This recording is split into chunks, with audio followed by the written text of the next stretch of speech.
जी देखो, 9th और 14 question आप दोनों ईयर से हैं। 1 to 8 क्वेश्चन आपके 2 to 8 जो थे वो एक टाइप के थे, ये अगली टाइप के हो गए। इसमें इक्वल प्रूव करने वाला काम नहीं है, इसमें डिविजिबल या मल्टीपल प्रूव करने वाला काम होएगा। ये इतनी बड़ी स्टेटमेंट दे रखी है, ये आपको प्रूव करनी है। दिस इज डिविजिबल बाय 3 किस पे? For all n belong to capital N, सभी नेचुरल नंबर पे। सभी नेचुरल नंबर पे प्रूव नहीं करना, सबसे पहले किस पे? n इजिकल टू 1 पे। इसमें कोई लेफ्ट और राइट साइड होती नहीं, इसलिए आपको पूरी लाइन में n इजिकल टू 1 पुट करना पड़ेगा और जो रिजल्ट बनेगा वो डिविजिबल बाय 3 जरूर आना चाहिए। देखो n की जगह 1 डाला, n की जगह 1 डाल दिया, n की जगह 1 डाल दिया, +3 रिजल्ट आ गया 1 + 3 + 5 + 3, 3 3 6 और 6 12, 12 जो यानी कि जो 12 है वो डिविजिबल बाय 3 होता ही है। सो आपने लिख देना so it is divisible by 3। अब किस पे?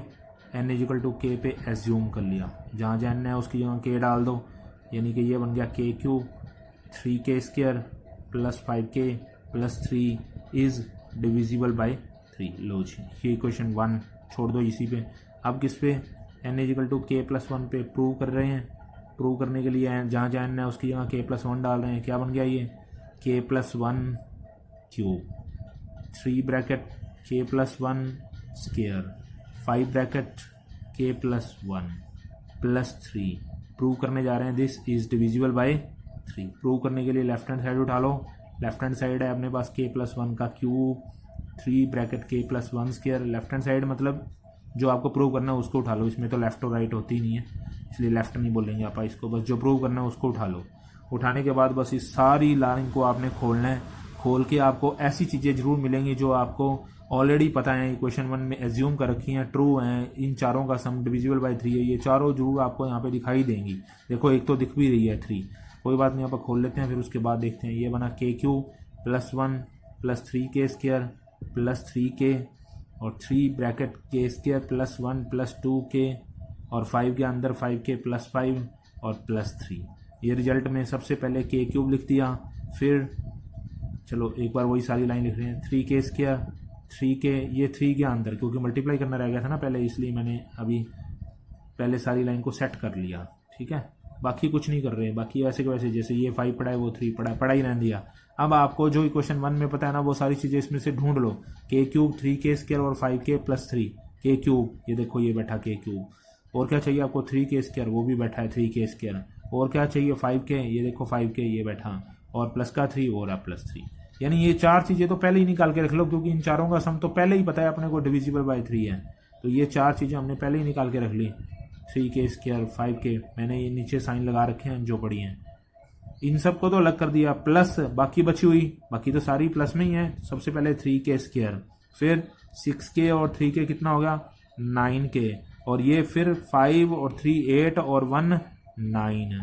अब ये तो अपने को पहले ही पता है कि दिस इज डिविजिबल बाय 3 है, कहाँ से? वो इक्वेशन फर्स्ट में पड़ी है। और ये भी डिविजिबल बाय 3 है, कारण क्योंकि इसमें से तो 3 कॉमन आ रहा है। जब 3 कॉमन निकाल लोगे तो फिर ये भी डिविजिबल बाय 3 हो जाएगा। तो इसको नाम दे दो पार्ट फर्स्ट, इसको नाम दे दो पार्ट सेकंड, और नीचे लिख दो because part first is divisible by 3, because part first is divisible by 3 कहाँ से? फ्रॉम इक्वेशन फर्स्ट से। And part second also divisible by 3। कोई रीजन देने की जरूरत नहीं है क्योंकि इसके बाहर 3 कॉमन आया ही पड़ा है। जब ये दोनों ही डिविजिबल बाय 3 हैं, जैसे आपका 9 डिविजिबल बाय 3 होता है, 12 भी 3 से कट जाता है, तो अगर इन दोनों को ऐड कर दें तो क्या वो डिविजिबल बाय 3 नहीं होगा? तो नीचे लिखोगे so there sum also divisible by 3, sum also divisible by 3। लो जी, last line so by PMI true for all n। ठीक है, आगे बात समझ। 9th और 14 दोनों एक जैसे हैं। हाँ जी, 4.1 पहले हमने 9 और 14 सम किया था। 14 इसलिए क्योंकि वो दोनों में पावर में n नहीं था। अब 10, 11, 12, 13, 15, 16, 17, 18 इन सभी क्वेश्चन में पावर में n मिल रहे हैं आपको। पावर में n आ गया, उसमें पावर में n नहीं था, उसमें तो पावर में स्क्वायर था, क्यूब था, 9th और 14 दोनों में। ठीक है, अब ये जिनकी पावर में n होता है उनके लिए कुछ स्टेप अलग होते हैं। स्टेप तो वही है 1k और k + 1, पर आपको k वाले स्टेप में कुछ काम अलग से करके दिखाना है, वो देखो। अब n इक्वल टू 1 पे, ये अभी बताऊंगा। अभी आप सिर्फ 13, 10, 11, 12, 13 एक जैसे हैं। n इक्वल टू 1 पे n की वैल्यू 1 डाल दो, 2 पावर 3 8 होता है, 8 में से बन गया 7, 7 डिविजिबल बाय 7 हो गई, लो जी। फिर किस पे, n इक्वल टू k पे, n की जगह k डाल दो, 2 power 3k minus 1 is divisible by 7। ये हमने डिविजिबल बाय 7, जो ये वाला काम है ना, जिनकी पावर में n है उनके अंदर यहाँ पर कुछ करना है। जैसे आप लोग जानते हैं 21 7 से डिवाइड होता है। अगर 21 7 से डिवाइड होता है तो वो डिवाइड होके ऐसे ही लिखोगे ना आप, डिवाइड, डिविजिबल का मतलब है अभी 21 को 7 से काट के 3 आ गया। पर यहाँ पर हमने एज्यूम जो किया है कि ये स्टेटमेंट डिविजिबल बाय 7 है, तो आप इसको भी तो ऐसे लिख सकते हैं कि ये जो स्टेटमेंट है वो डिविजिबल बाय 7 लिख के कुछ ना कुछ तो आंसर आएगा ही, क्योंकि हमने मान लिया, एज्यूम कर लिया कि ये स्टेटमेंट डिविजिबल बाय 7 है। अगर ये डिवाइड बाय 7 है तो आपने जितने भी डिविजिबल बाय लिखा हो ना उसको उतने से डिवाइड करके इज इक्वल टू ए लिख दिया करो, क्योंकि ये तो 21 था, 7 से डिवाइड हो गया, आंसर भी पता चल गया। ये तो नहीं पता ना कितना है, अगर ये डिविजिबल बाय 7 है तो फिर कुछ ना कुछ तो आंसर आएगा ही, इसलिए हमने ए मान लिया।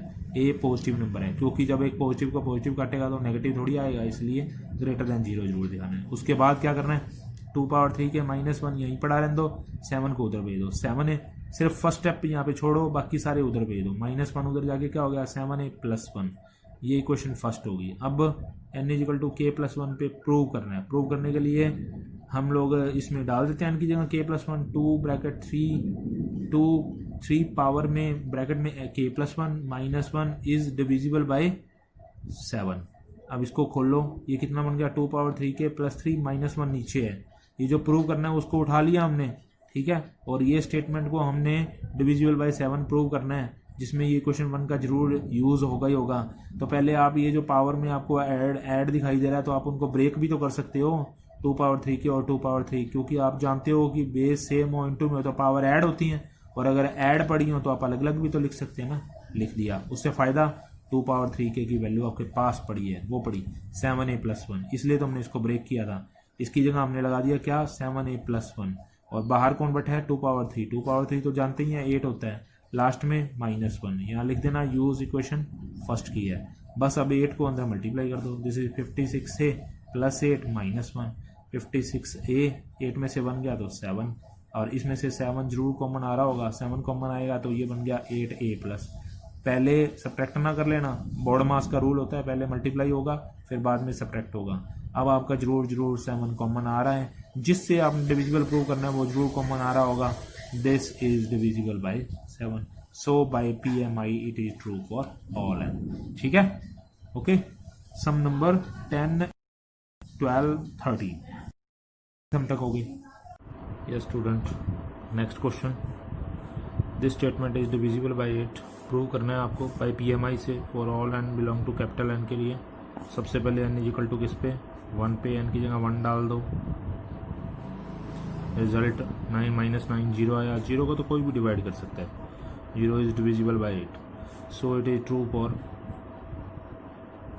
n इक्वल टू 1 पे। अब n इक्वल टू k पे हम लोग एज्यूम करते हैं, वही सारी लाइन लिखनी है आपने, 9 power k minus 8 power k minus 1 is divisible by 8। मैंने आपको पहले भी बताया था, जबकि पावर में n हो तो उनके लिए ये डिविजिबल बाय एज्यूम वाले स्टेप में कुछ काम करते हैं, वो क्या है, 9 power k minus 8 power k minus 1 divide by 8 लिख के इज इक्वल टू क्या लिख दो, इज इक्वल टू समथिंग, कोई कांस्टेंट नंबर a लिख दिया, a ग्रेटर देन 0, क्योंकि जब कोई नंबर डिविजिबल होता है तो डिवाइड करने पर कुछ ना कुछ तो आंसर आता ही है, वो हम a मान लेते हैं। अब 9 power k minus 8 power k minus 1 is equal to 8a हो गया। अब फर्स्ट स्टेप हमेशा आपने यहाँ छोड़ना, बाकी सारे उधर भेज देने हैं, प्लस 8k प्लस 1, इसको इक्वेशन 1 नाम दे दो। Now n is equal to किस पे, k प्लस 1 पे प्रूव करना है, n की जगह k प्लस 1 डाल दिया, 9 power k plus 1 minus 8 power k plus 1 minus 1, 9 power k plus 1 minus 8 power k plus 1 minus 1 is divisible bye, prove करना है आपको, इज डिविजिबल बाय किस पे, 8 पे। तो ये प्रूव करने के लिए हम लोग किस पे स्टार्ट करेंगे, पहले मतलब जो आपको प्रूव करना है उसको उठाते हैं हम लोग, लेफ्ट हैंड साइड जो नहीं बोलेंगे इसको, बस इसको उठाकर चलो, 9 power k plus 1 minus 8 power k plus 1 minus 1, इसके दो फैक्टर बनाओ, क्या होंगे, 9 power k 9 power 1 minus 8 power k 8 power 1, क्योंकि बेस सेम हो इनटू में हो तो पावर ऐड होती हैं, ऐड पड़ी हुई को हमने अलग अलग कर दिया, 9 पावर के और 9 पावर 1, ऐसे ही इसको भी कर दिया। 9 पावर के की वैल्यू आपके पास पड़ी है कितनी है, 8a प्लस 8 पावर के प्लस 1 लगा दी वैल्यू, साथ में मल्टीप्लाई 9 पड़ा है, ये 8 इंटू 8 के पड़ा है -1, 9 को अंदर भेज दो, दिस इज 72a। 9 को इसके साथ मल्टीप्लाई हम कर नहीं सकते क्योंकि वो तो कोई पावर में चीज़ है, इसलिए आप 9 इंटू 8 के तो 9 इंटू 8 के ही छोड़ दो और प्लस का 9 माइनस 8 इंटू 8 के, 8 इंटू 8 के 64 मत लिख देना, 8 इंटू 8 के 8 इंटू 8 के ही पड़ा रहेगा। This is 72a। 9 इंटू 8 के में से 8 इंटू 8 के सब्ट्रैक्ट करेंगे तो 1 इंटू 8 के बचेगा।